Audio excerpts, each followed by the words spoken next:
Donc on est sur le dénombrement, c'est juste des rappels de ce qu'on a déjà fait. Donc, supposons qu'on a un ensemble E. Supposons qu'on a un ensemble E avec des boules. Donc je vais en prendre 6, A, B, C, D, E, F. Et que je fais un tirage avec remise individuelle. D'accord. Donc, et que je tirais, tirage avec remise, et je fais x3. C'est-à-dire que je tire 3 fois. D'accord. On va faire x4. Dans x3, c'est bien. Et donc, tu as plein de manières de le faire, de présentation. Tu peux te dire, bah voilà, j'ai 3 cases à remplir. Dans chaque case, je vais mettre mon choix. Donc j'ai 6 choix possibles à mon premier tirage. Et vu que je fais une remise, j'ai encore 6 choix possibles et 6 choix possibles. D'accord. Juste, je précise, le cardinal de E, en termes de vocabulaire, il vaut 6. Et donc ici, ça se multiplie. Ça fait 6 puissance 3. En gros, c'est le cardinal de E à la puissance 3. 3, c'est mon nombre de tirages, et le cardinal de E, c'est 6. D'accord. Donc on met souvent n puissance P. N, bah, c'est le nombre de boules. Et P, bah, le nombre de tirages. Alors, supposons que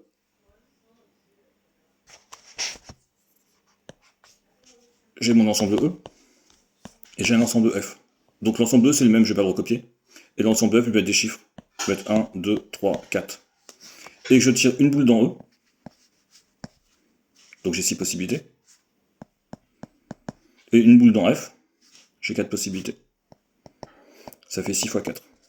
Là, c'est ton produit cartésien, dont on parlait hier. D'accord. Donc produit cartésien. Donc c'est E croix F, ou produit cartésien de E fois F. Le cardinal, niveau cardinal de E, fois le cardinal de F. Tout simplement. C'est l'histoire de E, c'est des menus, et F, donc E et F, c'est des menus, E, c'est les entrées, et F, c'est le plat principal, j'aurais pu mettre P, hein. Et donc ça fait 6 fois 4. L'air de rien, ici, c'était aussi un produit cartésien. Mais on ne le dit pas souvent. C'est comme si je disais, je prends une boule dans E, et à la place de prendre une boule dans F ici, je reprends une boule dans E, et je reprends une boule dans E. D'accord. Donc ça reste du produit cartésien. C'est le principe multiplicatif. Bon, c'est du tirage avec remise. Après, tu prends toujours la même urne. Tu fais A, B, jusqu'à... J'étais jusqu'à quoi? J'étais jusqu'à F. Jusqu'à F. Donc on a toujours les 6 boules. Et on va faire du tirage. Alors, juste ici. Je reviens juste ici parce qu'il y a des vocabulaires qui sont importants.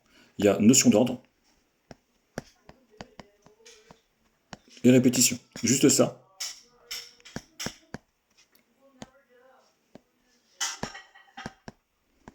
Juste ça. Ça permet de justifier ta formule. Juste ça. Ça justifie pas ça. D'accord. Ici, tirage, donc individuel. Individuel. Donc x3. Avec sans remise. On va pas refaire la même chose. Sans remise. Donc, en termes de vocabulaire, il y a notion d'ordre, puisque je tire les boules une par une. Il y a un premier tirage, un second tirage, un troisième tirage, et il n'y a pas de répétition, puisque c'est sans remise. Pas de répétition. Bah, je tire 3 boules. Première possibilité, bah, j'ai 6. La première boule tirée, j'ai 6 possibilités. Deuxième boule tirée, j'en ai 5. Et après, j'en ai 4. Tout simplement, 6 x 5 x 3. Ça s'appelle un arrangement de 3 parmi 6. C'est 6 factoriel sur 6 moins 3 factoriel. Ça fait 6 factoriel sur 3 factoriel. Bon, après, tu as la calculatrice pour le faire, mais quand on a des petits chiffres comme ça, autant faire ça le faire. On simplifie, ça fait bien 6 x 5 x 4. Ok, l'arrangement, je donne la formule. Je me souviens plus si vous avez utilisé un P ici c'est un N, mais si vous avez mis un P ou un K ici, tu t'en souviens? Un P. P, ok, donc N factoriel sur N moins P factoriel. Ok, pour celui-ci. Donc tirage individuel, sans remise. Ah, donc ici, imaginons que j'ai toujours mes 6 boules, de A jusqu'à F. Et cette fois-ci, tu fais la même chose. Donc c'est tirage toujours individuel, donc sans remise,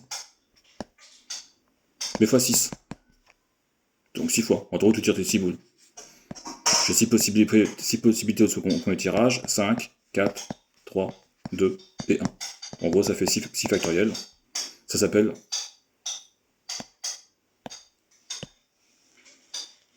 Ça s'appelle une permutation. Donc c'est n factoriel, hein. N c'est le nombre de boules, et ça se nomme une permutation. C'est la même chose que ton arrangement.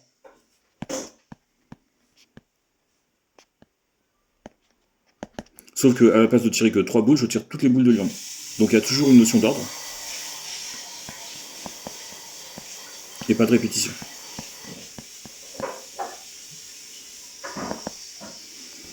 Ok, et tout simplement, tu peux dire aussi c'est un arrangement de n boules parmi n. Ça fait n factoriel sur n moins n factoriel, ça sert à rien, mais c'est juste pour dire, c'est un arrangement qu'on est en train de faire.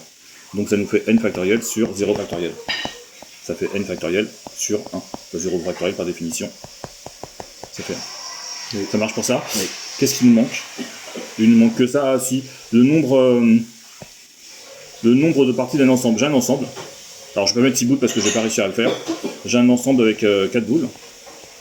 A, B, C, D, tant qu'on y est, autant faire des... J'ai 4 boules. Et tout simplement, donc c'est un ensemble E. Hein.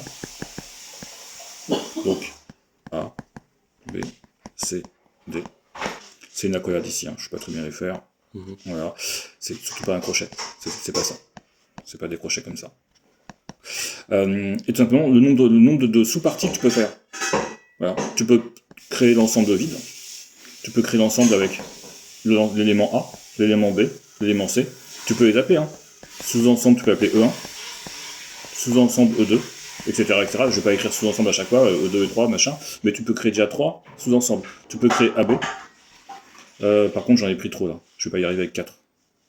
ABC. J'ai enlevé la boule D. J'ai enlevé la boule D. Tu peux créer AB, AC. Tu peux créer BC. 1, 2, 3, 4, 5, 6, 7. Et tu peux créer ABC. Le sous-ensemble ABC.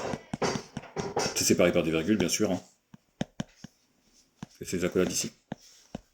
Au final, tu peux créer 2 puissance n sous-parties, sous-ensemble. 2 puissance 3, n étant le nombre de boules, cardinal de E, ça fait bien 8.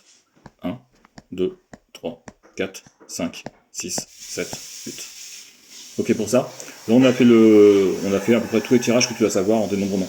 Et à chaque fois tu vas revenir sur ce genre de choses. Donc c'est bon pour ça. Pourquoi c'est 2? C'est comme ça, c'est la formule. Ok. Voilà, ça marche comme ça. Il n'y a pas de démonstration de mémoire, il n'y a pas de démonstration en terminale sur ça. Okay. On te dit juste le nombre de sous-parties de sous-ensemble d'un ensemble E de cardinal n, c'est 2 puissance n. Et là, je te donne un exemple. Okay. Je l'ai jamais vu au bac, ça. Okay. D'accord, mais il est au programme, donc je te le mets.